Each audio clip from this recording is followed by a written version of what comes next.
Muy buenas tardes, con ustedes la señora Hines, la maestra de cuarto grado de inmersión de Frederick Douglass. Hoy estoy con ustedes para leerles el capítulo 12 del libro titulado El niño que domó el viento, y este capítulo se titula Más grande y más brillante. Así que empecemos. Como le había explicado a Rose, sin viento no había luz, y las noches en las que no soplaba no teníamos más remedio que encender las lámparas de queroseno. El único modo de cambiar esa situación era encontrar una batería de coche.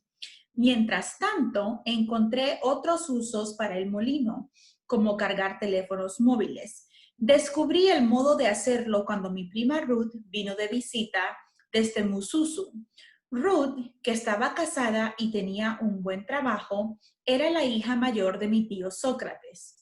Tenía un teléfono móvil y siempre le daba la lata con que fuera al mercadillo a cargárselo.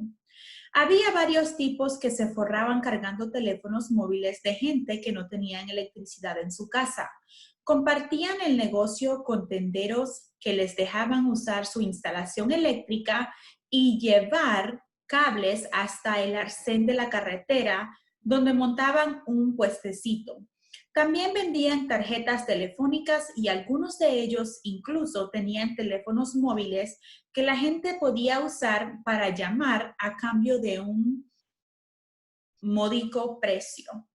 Más adelante descubrí que esa clase de puestos estaban por todo África. En ciudades grandes como Nairobi, Lilongwe o Kinshasa, había quien incluso tenía fotocopiadoras, ordenadores e impresoras con los que la gente podía prepararse sus historiales laborales en plena calle. Obviamente, los frecuentes apagones que tenían lugar en esas ciudades no eran nada buenos para el negocio. En cualquier caso, un día estaba yo quejándome por tener que ir al mercadillo a cargar el móvil de Ruth cuando ella me sugirió algo. ¿Por qué no lo cargas con el molino? Al fin y al cabo, genera electricidad, ¿no? Eso era algo que yo había considerado, pero la dinamo no generaba voltaje suficiente para cargar un teléfono. Sus 12 voltios eran suficientes para alimentar bombillos o cosas pequeñas, pero un teléfono precisaba de 220. Si os acordáis, cuando había enchufado la radio de mi padre al molino, había descubierto que la corriente se ve disminuida cuando el recorrido que tiene que hacer es demasiado largo. Para poder cargar un teléfono necesitaba algo que aumentara el voltaje, un transformador elevador. Las compañías eléctricas de todo el mundo, sobre todo de Europa y América, elevan la corriente constantemente. Como en el trayecto desde la central eléctrica hasta tu casa se pierde algo de corriente. La compañía instala transformadores por el camino para impulsarla. Es como darle una taza de café bien cargado. Un transformador elevador consta de dos bobinados, el primario y el secundario, que se sitúan a cada lado del núcleo. Alternando el flujo de corriente hacia adelante y hacia atrás, se consigue que el bobinado primario induzca una carga en el secundario, un proceso denominado inducción mutua, mediante el cual el voltaje de un bobinado salta al otro, lo que resulta en que el voltaje total se vea incrementado. Aprendí todo eso gracias a Explicando la Física, leyendo el capítulo titulado Inducción Mutua y Transformadores, en el que se mostraba la imagen de un hombre canoso y con una pajarita en el cuello de la camisa. Se trataba de Michael Faraday, que había inventado el primer transformador en 1831. Un aplauso para él, pensé. Siguiendo los diagramas, estaba convencido de poder fabricar mi propio transformador elevador. Lo primero que hice fue pedir prestado un alicate y cortar una plancha de metal en forma de E. El diagrama indicaba cómo convertir 24 voltios en 220 y explicaba que el voltaje se ve incrementado con cada vuelta de los filamentos de cobre a la bobina. El bobinado primario requiere 200 vueltas, mientras que el secundario necesitaba 2000. Junto al diagrama figuraban un montón de ecuaciones matemáticas, pero no les presté atención. Me limité a enrollar el hilo de cobre como un loco con la esperanza de que funcionara. A continuación, conecté los cables de la dinamo al bobinado primario, mientras que el secundario lo conecté directamente a un cargador de teléfono móvil. Ruth observaba el proceso con una ceja enarcada. No lo quemes, dijo. Sé lo que hago, mentí. En cuanto enchufé el cargador al teléfono, la pantalla se iluminó y las rayitas del indicador de carga empezaron a moverse arriba y abajo. ¡Funcionaba! ¿Lo ves? Te lo dije. Para facilitar las cosas, fabriqué un enchufe usando la toma de corriente alterna de una vieja radio y luego lo fijé a la pared. Tan pronto como la noticia de mi invento llegó al mercadillo, la cola de gente que vino a casa a que le cargara el teléfono llegó hasta la carretera. Muchas de las personas que venían fingían no creer que mi invento fuera a funcionar, probablemente con la esperanza de que no les cobrase. ¿Estás seguro de que tu viento eléctrico puede cargarme el teléfono? Decían. Totalmente. Demuéstramelo. ¿Lo ves? Se está cargando. Dios mío, tienes razón. Déjalo un poco más, que todavía no acabo de creérmelo. Después de 2 meses de usar este método, por fin pasé al siguiente nivel. Un día, en casa de Charity, vi que había una batería de coche en un rincón. La encontré ayer en la carretera, dijo. Ya me la pagarás. Por lo que había leído, las baterías de coche usaban corriente continua.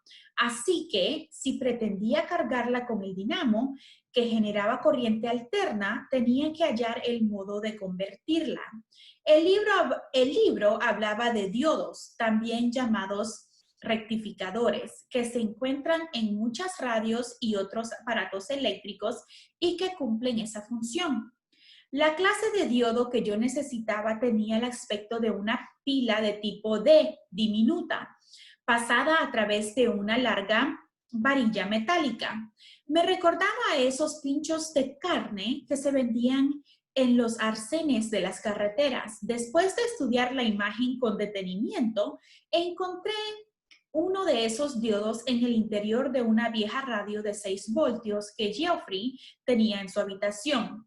Improvisé un soldador con un trozo de cable previamente calentado y procedí a fundir el diodo con el cable entre el molino y la batería de coche. Cambanga, pensé, eres un chico espabilado. Sin embargo, aquello me creó un nuevo problema. El enchufe donde conectaba el cargador del móvil solamente funcionaba con corriente alterna.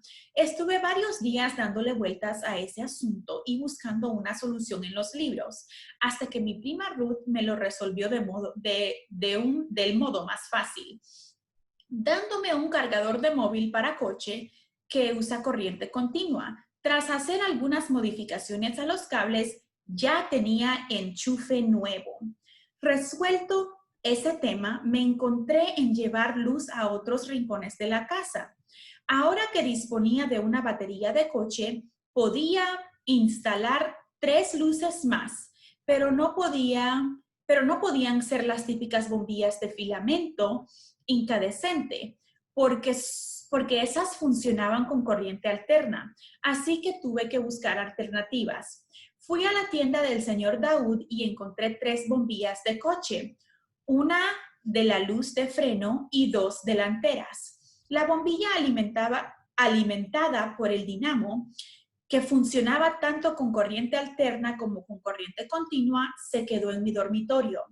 Instalé las demás encima de la puerta de mi habitación, en la habitación de mis padres y en la sala de estar.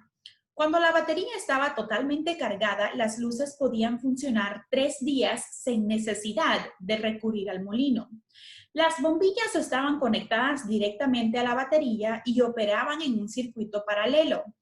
Gracias a Explicando la Física, aprendí que existían 2 clases de circuitos, en paralelo y en serie. En un circuito en serie, un solo cable conecta cada bombillo a la batería o la fuente de alimentación que sea, siguiendo un solo camino. Para completar el circuito, todas las bombillas tienen que estar encendidas, por lo que, si una se quema, las demás no funcionarán. Algunas luces para árboles de Navidad, por ejemplo, solían funcionar de ese modo. Cuando varias bombillas tienen que ser alimentadas por una sola batería, como en el caso de un coche, explicaba el libro, lo habitual es conectarlas en paralelo. El libro mostraba el ejemplo de los hogares del Reino Unido, cuya instalación eléctrica era de esa manera. Cada bombilla está conectada con cables separados y dispone de su propio circuito. Si una se quema, el resto seguirá funcionando. A continuación, decía que las bombillas dispuestas en paralelo pueden tener interruptores independientes. En la página siguiente, figuraba un diagrama que ilustraba el diseño básico de un interruptor. Parecía bastante sencillo, así que me hice uno usando radios de rueda, de bicicleta y tiras de metal. Para las clavijas necesitaba un material no conductivo al que pudiera darle forma. Con que usé mi cuchillo para hacer varios botones redondos a partir de la goma de unas chancletas viejas que luego monté dentro de unas pequeñas cajitas que había hecho con plástico de tubería fundido. Seguí los pasos que había visto en los libros conectando un cable entre las fuentes de alimentación y la bombilla y un interruptor para completar o romper el circuito. Era sencillo. Cuando pulsaba el botón de goma, el radio de bicicleta y la placa de metal dejaban pasar la corriente y la luz encendía. Por fin dije, ya puedo tocar la pared y que se haga la luz. Una noche, poco después de llevar luz a toda la casa, entré en la sala de estar y me encontré a toda la familia. Mi madre estaba ocupada tejiendo un bonito tapete de color naranja, mientras que mi padre y mis hermanas estaban escuchando un noticiero en Radio 1. Se me ocurrió ponerme a imitar a los locutores hablando con voz grave y seria.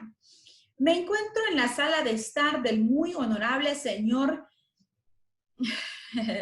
Cacuabanga. Esta habitación solía estar a oscuras a estas horas. ¿No es cierto? Ahora, sin embargo, tiene usted electricidad, como la gente de la ciudad. Y algo todavía mejor, dijo mi padre sonriendo. ¿Se refiere tal vez que no sufre apagones y que no debe nada a la compañía eléctrica? Sí, contestó mi padre, y también a que todo es obra de mi propio hijo. Contar con luz eléctrica en casa era una mejora considerable, pero tampoco estaba exenta de problemas. La batería y los cables no eran precisamente de la mejor calidad, y lo cierto era que daban bastante miedo. Había usado todo el cable bueno que Charity me había dado, así que lo único que me quedaba eran pequeños trozos que había encontrado en el depósito de chatarra y en los cubos de basura. Algunos de los trozos de cable no estaban realmente indicados para conducir la electricidad, pero no tuve más remedio que usarlos. Los junté todos hasta tener algo parecido a esas cuerdas que se hacen los fugitivos atando sábanas. Tampoco estaban aislados con plástico, así que cada vez que conectaba la batería saltaban chispas. La instalación pasaba por las paredes y el techo, que estaba hecho de madera y de hierba, y tuve mucho cuidado de no cruzar cables entre sí y provocar un incendio. Por si eso fuera poco, las termitas se estaban dando un festín con las vigas del techo. Cada noche yo me iba a dormir escuchando los sonidos que hacían sus diminutas mandíbulas y a la mañana siguiente me encontraba con pequeños montones de serrín en el suelo. El voraz apetito de aquellos insectos había acabado por hacer huecos en las vigas, que empezaban a acusar el peso del techo. No pasó mucho tiempo hasta que aquello casi provocan un desastre. Una tarde, volviendo de casa de Geoffrey, después de una fuerte tormenta, vi que la viga había acabado partiéndose, probablemente debido al viento. El techo se había hundido justo en el medio y el suelo de mi habitación estaba cubierto de paja y mugre. Para colmo, la viga había liberado cientos de termitas que corrían por el suelo y por mi cama. Traté de barrerlas, pero habían demasiadas. Daba la casualidad de que mi padre había comprado algunas gallinas y vi algunas pasando por delante de la puerta de mi habitación. Entrad, bonitas, las llamé, tengo algo para vosotras. Les tiré algunas termitas para traerlas y una vez que se dieron cuenta del banquete que les esperaba dentro, se volvieron locas. En cuestión de unos instantes, el suelo y la cama estaban cubiertos de pollos que cacarreaban y devoraban insectos sin parar. Con tanto jaleo, no reparé el olor a quemado. En cuanto las gallinas se marcharon, inspeccioné la viga rota y me di cuenta que al caer los cables se habían cruzado. Afortunadamente eran tan delgados y de tan mala calidad que simplemente se derritieron y se partieron en dos. Di gracias a Dios de que no hubiera que lamentar ninguna desgracia. Más tarde, Geoffrey vino a ayudarme a limpiar aquel estropicio. Suerte que no tengo dinero para comprar cables de buena calidad. Si hubiera usado algo mejor, podría haber quemado la casa. Ya te advertí sobre el techo, me recordó. Tienes razón y no te hice caso. Necesitaba un sistema de cableado decente. Así que, como siempre, acudí a explicando la física para encontrar ideas. En la página 270 hallé un buen modelo. Un diagrama mostraba un sistema doméstico de un hogar de Inglaterra conectado en paralelo como el mío. Una vez que los cables salían de la fuente de alimentación, pasaban por una caja de fusibles, cuya función consistía en cortar el circuito si ésta se sobrecargaba. Era justo lo que necesitaba. Los fusibles contenían diminutos filamentos metálicos que se fundían en caso de sobrecarga, pero ni disponía de ellos ni los quería, ya que había que cambiarlos cada vez que se quemaban. El libro seguía describiendo un dispositivo similar, denominado cortacircuitos, que usaba interruptores que podían volver a activarse. No había diagrama de aquello, pero el concepto no parecía muy distinto del de una campana eléctrica que yo había estudiado detalladamente. Las campanas eléctricas están por todas partes, en escuelas y pasos a nivel, en alarmas contra incendios y en otras épocas en teléfonos. El concepto es asombrantemente sencillo y es por eso por lo que me gustaba tanto. El funcionamiento es el siguiente. Una bobina es magnetizada y atrae una especie de martillo que golpea una campana. Eso es todo. No obstante, mientras tiene lugar el movimiento del martillo hacia la campana, el martillo también activa un interruptor que corta el circuito. Eso sucede unas 2 veces por segundo, lo que hace que la campana suene repetidamente. Empecé haciendo una caja usando el plástico de una tubería para luego envolver las cabezas de los clavos con hilo de cobre para crear 2 bobinas electromagnéticas que monté dentro de la caja, separadas entre sí por unos 2 centímetros. Entre las dos conecté un pequeño imán que había sacado del altavoz de una radio a un trozo de radio de bicicleta, de modo que se movieran hacia adelante y hacia atrás entre las bobinas. A continuación saqué el muelle de un bolígrafo, lo estiré y lo coloqué entre el imán y el clavo, de manera que quedara ligeramente apoyado en el cable que iba a la batería. Resumiendo, el muelle completaba el circuito y hacía las veces de una especie de trampa. Cuando se encendía la luz, la corriente fluía desde la batería hasta el circuito, magnetizando las dos bobinas, una de las cuales estaba algo más cerca del imán, teniendo en cuenta que la polaridad se determina por la dirección en la que fluye la corriente. Envolví los clavos con hilo de cobre, de modo que el más cercano al imán empujara y el otro tirara. Eso hacía que el imán se balanceara en el centro sin saber qué hacer. En caso de una sobrecarga, ese equilibrio se rompía, haciendo que la bobina más próxima al imán recibiera la sobrecarga en primer lugar, empujando al imán con fuerza contra la otra bobina, soltando el muelle y rompiendo el circuito. ¿Cómo podéis imaginar construir eso? No resultó fácil. Estuve horas tratando de posicionar correctamente la bobina y el imán e intentando determinar el mejor lugar para poner el cable de enlace. Una vez que terminé, clavé la caja a la pared justo encima de la batería. A partir de entonces, todas las noches me sentaba en la cama y me quedaba mirando a la caja, esperando que funcionara.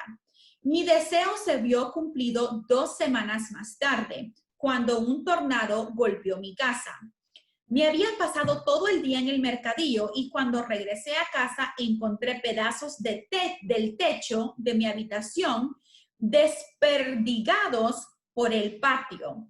Mi madre salió de la cocina y le pregunté qué había ocurrido. Ha habido un tornado desde el campo. Tuvimos que resguardarnos en casa.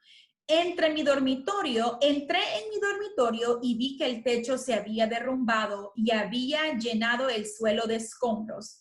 También me di cuenta que el cortacircuitos había saltado y que el imán del medio estaba pegado en una de las bobinas. Traté de moverlo de vuelta al medio, pero no dejaba de volver hacia la bobina. Desconecté la batería, seguí los cables hasta el techo y descubrí que se habían enredado. Una vez que los separé y volví a conectarlos, el imán regresó al centro. Una vez más, había estado a punto de provocar un incendio. No obstante, mi caja cortacircuitos me tenía entusiasmado. ¿Se da cuenta de lo que significa esto, señor Geoffrey? De no ser por esta cajita, ahora mismo mi casa estaría envuelta en llamas. Podría haberlo perdido todo, la ropa, los libros, todo. Tu caja cortacircuitos es fabulosa, coincidió él, pero creo que lo mejor que puedes hacer ahora es arreglar el techo. Cualquier invento nuevo puede generar problemas. Aparte de lo precario del cableado, uno de mis mayores dolores de cabeza era la cadena de la bicicleta. Cada vez que el viento soplaba con demasiada fuerza, la cadena se rompía o se salía del plato, lo cual me obligaba a subirme a la torre para repararla. Eso indicaba tener que detener las aspas, cosa que siempre resultaba farragosa. Una mañana, estando todavía profundamente dormido, me despertó un ruido tremendo. La cadena había vuelto a romperse. Oí que el viento sacudía con fuerza el árbol y la torre del molino, y me di cuenta por el ruido del eje que las aspas giraban tan rápido que si no hacía algo enseguida podían soltarse y salir volando como dagas. Subí los primeros escalones y, como de costumbre, tiré las chancletas para poder tener mejor agarre. Sin embargo, el viento era tan furioso y violento y zarandeaba la torre con tanta fuerza que pensé que acabaría cayéndome. Levanté la vista y vi que la cadena bailaba, salida del plato mientras las aspas giraban sin control. Cuando alcancé la cima, pasé ambas piernas por los peldaños para sujetarme. Por mientras trataba de mantener el equilibrio, no me percaté de que el cuadro de la bicicleta venía hacia mí. Antes de poder reaccionar, las aspas me golpearon una mano y el impacto casi me hace caer de la torre. Bajé la vista hacia mi mano y vi la sangre. Había perdido la piel de 3 nudillos. Te he creado yo, grité. ¿Por qué quieres acabar conmigo? Déjame ayudarte. Saqué del bolsillo una tira de cámara de bicicleta que había traído en caso de tener que reparar algo. Me la enrollé alrededor de la mano a modo de protección. Contuve el aliento y traté de detener el eje. Por los dientes del plato sesgaron la goma como si nada. ¡Basta! Una vez que todo se detuvo, metí un radio de bicicleta doblado entre la rueda para que el molino dejara de girar y volví a colocar la cadena. Días más tarde, cuando volvió a pasar lo mismo, no tuve tanta suerte. Los dientes del plato atravesaron el neumático y me desgarraron la carne. Y lo mismo ocurrió poco después. Al final, me quedaron las manos llenas de cicatrices. Mientras tanto, Geoffrey siguió trabajando con el tío Mwasiwale en el molino de maíz de Chipumba. Lo habían contratado para fregar el suelo y hacer recados. Sin embargo, una vez que Geoffrey llegaba al trabajo, nuestro tío desaparecía y lo dejaba a él a cargo del molino. Era un trabajo duro y nada agradecido. Una vez al mes, Geoffrey venía a casa y se quejaba de su nueva vida de obrero. Me obliga a subir 5 colinas en bici en busca de combustible diésel, dijo Geoffrey. Y a la vuelta, la ropa me queda empapada de gasolina. Te lo juro, no sabes cómo os echo de menos. Además de eso, también nos explicó que allí usaban poleas y correas de goma. Puedes resolver tu problema con la cadena si usas una correa. A nosotros nunca nos fallan. Era una idea genial. Una polea era justo lo que necesitaba para incrementar la tensión insuficiente entre el plato y el piñón de mi bicicleta, motivo por el cual la cadena no dejaba de soltarse. Aparte, una correa no necesitaba que la agarrasen constantemente, que la engrasaran constantemente. Fui al depósito de chatarra y no tardé en dar con 2 poleas de un viejo motor de bombeo de agua. Usé una pieza de acero para soltar los pasadores que la sujetaban a la máquina.